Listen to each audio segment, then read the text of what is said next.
तो unsolved paper का एक और क्वेश्चन जिसे आज हम बहुत बढ़िया तरीके से देखने वाले हैं, जो आपके 2027 बोर्ड एग्जाम में आने के फुल चांस है। ठीक मेरे छोटे भाई और बहन। तो दोस्तों हमारा सेट कौन सा चल रहा, तो हमारा सेट चल रहा था सेट 1 2026 का 346 डीएस। ठीक, ये हमारा सेट था। ठीक, तो चलिए मैं आप लोग पहले क्वेश्चन पेपर को दिखा देता हूँ। ठीक, तो 1 मिनट रुकिए, मैं आप लोग पहले क्वेश्चन पेपर ही दिखा देता हूँ। ठीक, तो हमारा क्वेश्चन पेपर था। तो दोस्तों हमारा क्वेश्चन पेपर क्या था, हमारा क्वेश्चन पेपर यही है। ठीक, हमारा क्वेश्चन पेपर है। ठीक, हमारा क्वेश्चन पेपर जो है, हमारा क्वेश्चन पेपर क्या है, 346 डीएस है। क्या है, 346 डीएस, ये हमारा क्वेश्चन पेपर रहा। और ये 2026 का पहला सेट है और भौतिक विज्ञान है। ठीक, तो ये हमारे 2026 का ही क्वेश्चन पेपर है। ठीक, तो हमने क्या क्या सॉल्व कर लिया था मेरे छोटे भाई और बहन। तो हमने ऑब्जेक्टिव सॉल्व कर लिए थे इसके। ठीक, 1 नंबर वाले ऑब्जेक्टिव सॉल्व कर लिए थे। इसके बाद हम लोगों ने खंड ब को देखा था, खंड ब को देख लिया था। ठीक, अब हमारा खंड स है, यानी खंड जो हमारा स है, इसमें हम खंड स का फर्स्ट क्वेश्चन देखने वाले हैं। खंड स का क्या देखने वाले हैं, फर्स्ट क्वेश्चन, यानी कि पीएन संधि डायोड के अगर अभिनति स्थिति में वोल्टेज व धारा के बीच क्या करना है, ग्राफ खींचना है हमें। यानी किसके किसके बीच, तो हमें यानी कि धारा आई और वोल्टेज V के बीच हमें क्या खींचना है, ग्राफ खींचना है। तो चलिए हम बढ़िया से इसको समझ लेते हैं और ग्राफ को पूरा कर लेते हैं। ठीक, तो चलिए हम ग्राफ खींच लेते हैं। ठीक दोस्तों, तो पहले हम लोग ग्राफ खींच लेते हैं इसका। ठीक, इसका ग्राफ हम लोग खींच लेते हैं।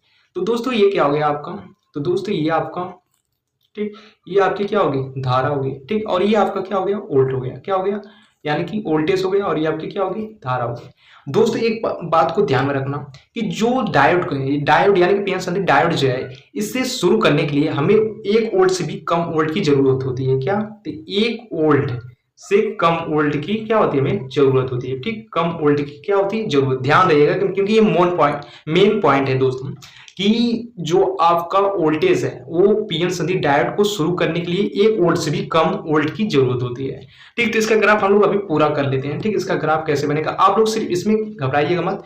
आप लोग सिंपल से क्या इसमें देखना है, सिर्फ जितना बताऊंगा बस आप लोग इतना ही देखिएगा, सिर्फ इतना समझना है आपको। ठीक, तो मैंने जैसा कि आपको बताया कि पीएन संधि डायोड यानी कि जो आपका डायोड इसको शुरू करने के लिए 1 वोल्ट से कम वोल्ट की जरूरत होती है। 1 वोल्ट से कम वोल्ट की जरूरत होती है। तो इसलिए हम लोग क्या किए, यहाँ पर 1 वोल्ट से कम वोल्ट में लिए हैं।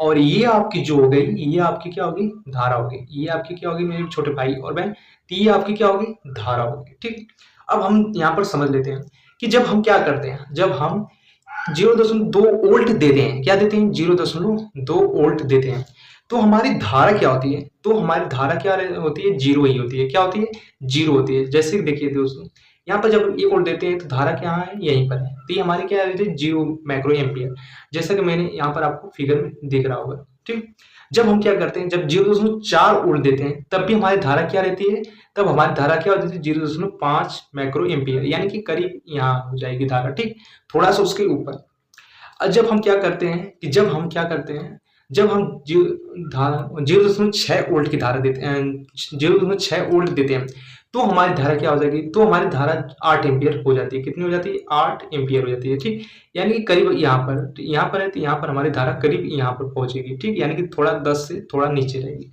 Micro ampere. लेकिन वहीं पर जब धारा हम क्या 7 वोल्ट देते हैं, यानी कि करीब इसके और इसके बीच ही होगा हमारा 0.7 वोल्ट। तो यानी कि हम क्या करेंगे, यहाँ पर मान लेते हैं कि यहाँ पर कहीं पर 7 होगा। ठीक, तो यहाँ पर जब हम क्या करेंगे, 0.7 वोल्ट देते हैं तो हमारी धारा क्या हो जाती है, 20, यानी कि 20 माइक्रो एम्पियर करीब यहाँ पर पहुंच जाती है। ठीक, तो दोस्तों क्या हो जाती है, यहाँ पर हमारी पहुंच जाती है धारा। तो आप लोग समझ रहे हैं कि जब 0.7 वोल्ट देना स्टार्ट किया तो हमारी धारा डायरेक्ट कितनी पहुंच गई, 20। ठीक, और इसके पहले हमारी धारा कहाँ तक पहुंची थी, 0.8 तक, यानी करीब यहाँ पर ही पहुंची थी। तो ऐसा क्यों हुआ कि 0.7 वोल्ट के बाद धारा हमारी तेजी से बढ़ने लगती है। ठीक, तेजी से क्या होने लगती है, बढ़ने लगती है। और यहाँ पर देखिए दोस्तों, जैसे ही हमने क्या किया, धारा क्या किया, वोल्टेज 0.8 दिया तो धारा हमारी कितनी हो जाएगी, 40 माइक्रो एम्पियर, यानी करीब इतना। पहले क्या थी, इतना, फिर उसके बाद इतना पहुंच गई, फिर उसके बाद देखिए डायरेक्ट इतना पहुंच जा रही है। यानी कि 0.7 वोल्ट के बाद हमारी धारा क्या होने लगती है, बढ़ने, तेजी से बढ़ने लगती है। ठीक, तो ये हमारा हो गया क्या, ग्राफ हो गया। क्या, धारा और वोल्टेज के बीच का ये हमारा क्या हो गया, तो ये हमारा ग्राफ हो गया। सेम आपको भी बोर्ड एग्जाम में सेम इसी तरह से बनाना पड़ेगा। ठीक मेरे छोटे भाई और बहन, सेम इसी तरह से आपको ग्राफ बनाना रहेगा।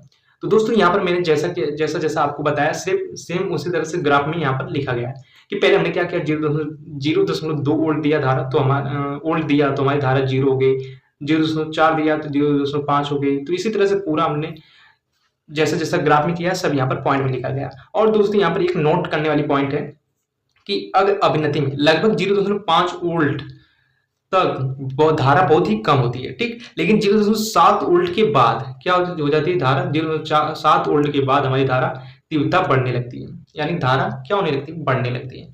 तो उम्मीद कर रहा हूँ मेरे छोटे भाई और बहन को समझ में आ गया होगा, और सेम इसी तरह से आपको भी ग्राफ बनाना है, ठीक मेरे छोटे भाई और बहन। तो मिलते हैं नेक्स्ट वीडियो में, तब तक के लिए जय हिंद। और आप लोगों को अगर वीडियो पसंद आई हो और अगर आप चाहते हैं कि क्लास 12th में एक अच्छा मार्क्स लाना तो तुरंत नोटिफिकेशन ऑन कर लें और सब्सक्राइब कर लें, ठीक।